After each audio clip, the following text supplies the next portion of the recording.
بسم اللہ الرحمن الرحیم۔ السلام علیکم ڈیئر اسٹوڈنٹس اور you all, I hope you will be fine. Dear students, آج ہم پڑھیں گے غالب کی غزل دل ہی تو ہے نہ سنگ و خشت، درد سے بھر نہ آئے کیوں، روئیں گے ہم ہزار بار، کوئی ہمیں ستائے کیوں۔ کا فکری و فنی جائزہ دیکھتے ہیں۔ یہ غزل اردو و فارسی کے سب سے بڑے کلاسیکی شاعر و نثر نگار اور فلسفی مرزا اسد اللہ خان غالب کی ہے۔ انہوں نے اردو غزل کو مشکل پسندی، گہری فکر اور نئی تراکیب سے مالا مال کیا اور اسے ایک نئی جہت بخشی۔ غالب اپنی زندہ دلی، انفرادیت اور انسانی نفسیات کی باریکیوں کی وجہ سے بہت مشہور ہیں۔ مرکزی خیال: اس غزل کا بنیادی محور انسانی جذبات کی صداقت، غم ہستی کی حقیقت اور انا کا تحفظ ہے۔ غالب یہ واضح کرتے ہیں کہ انسان کوئی بے جان چیز نہیں بلکہ احساسات کا مجموعہ ہے، اس لیے دکھ پر اس کا رونا ایک فطری عمل ہے۔ فکری جائزہ: یہ غزل غالب کے فکری نظام اور فلسفیانہ گہرائی کا بہترین نمونہ ہے۔ اس میں انسانی جذبات، تصوف، وجودیت اور انسانی خودداری کے مختلف رنگ ملتے ہیں۔ انسانی جذبات کی فطریت: پہلا شعر غالب کے انسان پسند رویے کی عکاسی کرتا ہے۔ وہ انسان کو محض مٹی اور پتھر کا مجموعہ نہیں سمجھتے بلکہ اسے احساسات کا منبع قرار دیتے ہیں۔ غم سے متاثر ہونا کمزوری نہیں بلکہ انسان ہونے کی دلیل ہے۔ اگر دل میں درد ہے تو اسے محسوس ہونا چاہیے، یہ جذبات کی سچائی کا اعتراف ہے۔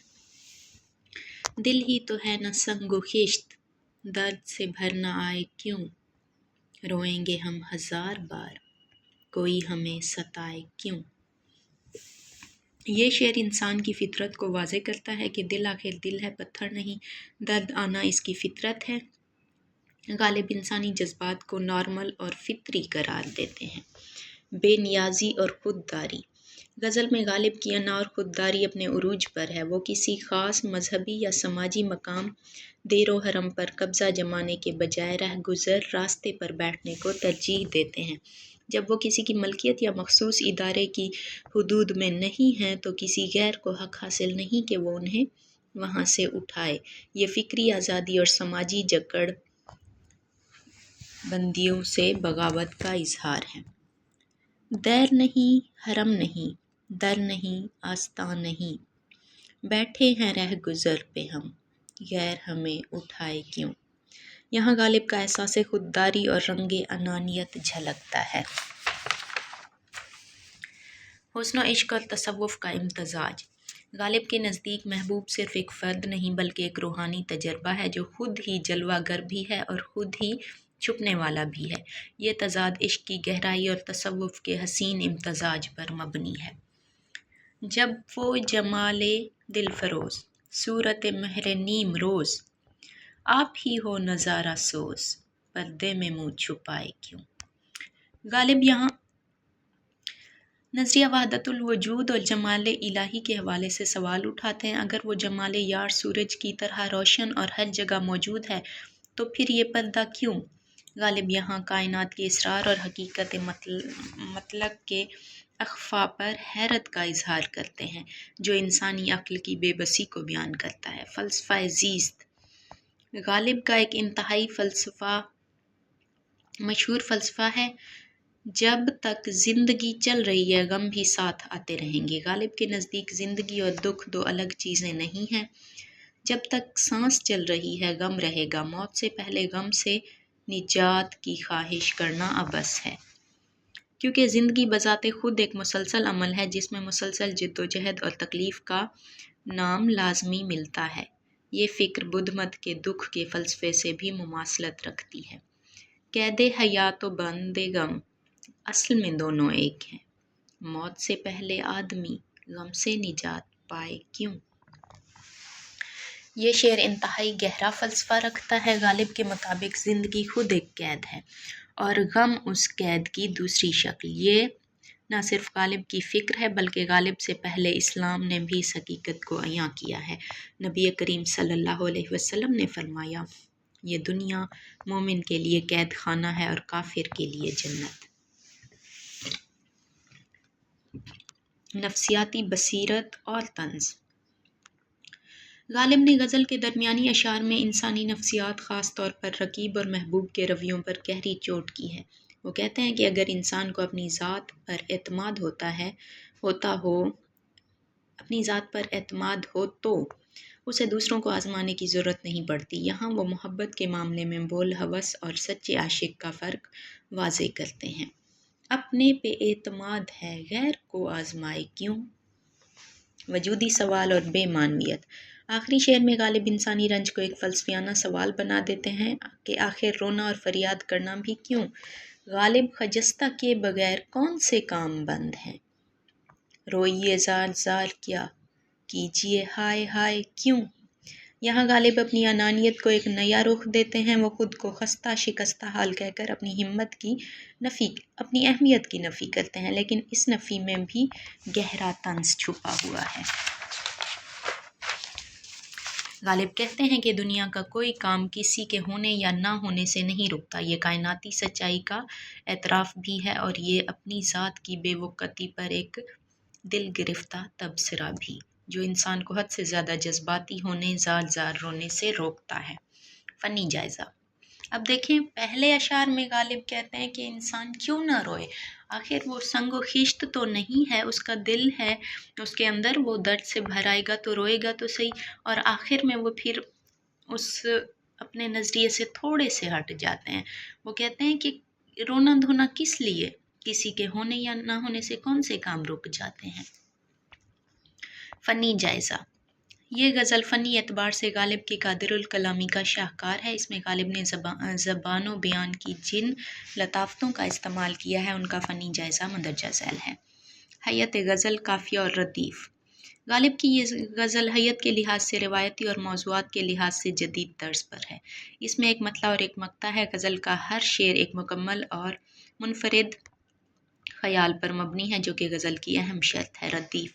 اس غزل میں ردیف کیوں ہے؟ سوالیہ ردیف نے پوری غزل میں ایک استفہامیہ انداز پیدا کر دیا ہے جو غالب کے تجسس پسند مزاج کی عکاسی کرتا ہے۔ قوافی۔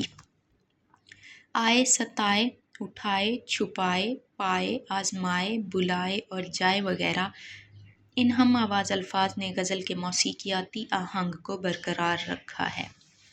استفہامیہ انداز۔ فنی طور پر اس غزل کی سب سے بڑی خوبی صنعت استفہام ہے۔ غالب ہر شعر میں سوال اٹھاتے ہیں، لیکن سوال جواب حاصل کرنے کے لیے نہیں، بلکہ کسی حقیقت پر زور دینے کے لیے یا طنز کرنے کے لیے ہے۔ اگر شعری مثالیں دیں تو پوری غزل کے ہر شعر میں استفہام موجود ہے۔ ایک مثال ملاحظہ ہو: موت سے پہلے آدمی غم سے نجات پائے کیوں؟ یہاں سوال دراصل ایک دعویٰ ہے کہ جیتے جی غموں سے نجات ممکن ہی نہیں۔ تراکیب کی چستی۔ غالب اپنی فارسی آمیز تراکیب کی وجہ سے مشہور ہیں، جو کم الفاظ میں وسیع معنی سمو دیتی ہیں۔ جمال دل فروز، دل کو روشن کر دینے والا حسن، مہر نیم روز، دوپہر کا سورج، دشنۂ غمزہ، ناز و ادا کا خنجر، قید حیات و بند غم، زندگی کی قید اور غم کی زنجیر، یہ تراکیب غزل کے صوتی رعب میں اضافہ کرتی ہیں۔ صنعتوں کا استعمال۔ صنعت تکرار۔ اس غزل میں صنعت تکرار کے الفاظ سے کلام میں روانی اور زور پیدا کیا گیا ہے۔ جیسے دیر نہیں، حرم نہیں، در نہیں، آستاں نہیں۔ لفظ نہیں کی تکرار کلام میں نغمگی پیدا کرتی ہے۔ صنعت تضاد اور تقابل۔ سنگ و خشت، پتھر اور اینٹ کا مقابلہ دل سے کرنا، دیر و حرم کے مقابلے میں رہ گزر کا انتخاب، غرور، عز و ناز اور حجاب پاس سے وضع کا آمنا سامنا۔ محاکات نگاری۔ شعر نمبر 3 اور 4 میں غالب نے غضب کی تصویر کشی کی ہے۔ مہر نیم روز، دوپہر کا سورج کی تشبیہ سے محبوب کی بے پناہ اور تابناک خوبصورتی کا نقشہ آنکھوں کے سامنے کھینچ دیا ہے۔ اس طرح دشنہ اور ناوک کے استعارات سے غزل کی روایتی فضا کو بھی برقرار رکھا ہے۔ زبان و بیان۔ غالب کم الفاظ میں بڑی گہری باتیں کر جاتے ہیں، یہی وجہ ہے کہ ان کے ہر شعر کے مختلف معنی و مفہوم کیے جا سکتے ہیں۔ راہ میں ہم ملیں کہاں، بزم میں وہ بلائے کیوں؟ یہاں محبوب کی انا اور شاعر کی خودداری کو موضوع بنایا گیا ہے۔ محبوب اپنی شان و شوکت اور غرور کی وجہ سے کسی عام محفل یا بزم میں شاعر کو بلانا اپنی توہین سمجھتا ہے۔ دوسری طرف شاعر اپنی غیرت اور خودداری کی وجہ سے بن بلائے وہاں جانا نہیں چاہتا۔ میرے ذہن میں ایک مصرع آ رہا ہے، پورا شعر مجھے یاد تھا لیکن اب ذہن سے نکل گیا ہے، تو مصرع یاد آ رہا ہے۔